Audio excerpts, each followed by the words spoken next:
Hello' everyone, আশা কৰোঁ সকলো ভালে আছে। মই আজি আপোনালোকলৈ AC কেনেকৈ ছাৰ্ভিচ কৰে সেইটো দেখাম। যদি ভিডিঅ'টো ভাল লাগে তেতিয়াহ'লে লাইক, কমেণ্ট, শ্বেয়াৰ লগতে ছাবস্ক্ৰাইব বাটনটো প্ৰেছ কৰি দিব।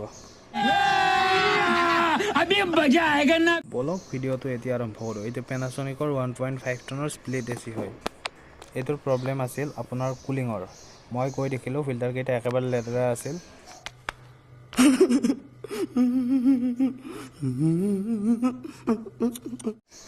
মেচিনটো খুলিবলৈ একেবাৰে সহজ।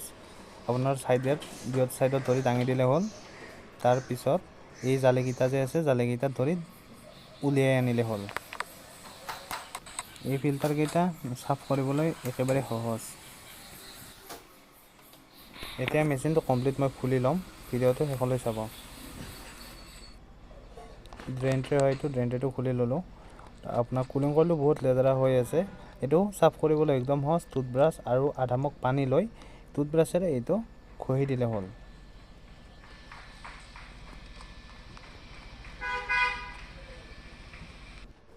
টুথব্ৰাছেৰে মই কুলিং কইলটো চাফ কৰিলোঁ। ইনডোৰটো চাফ কৰি মই আউটডোৰত গ'লোঁ। আউটডোৰৰ কণ্ডেঞ্চাৰটো বহুত লেতেৰা হৈ আছিল। তাৰপিছত মই পেইণ্ট ব্ৰাছেৰে কণ্ডেঞ্চাৰটো চাফ কৰিলোঁ।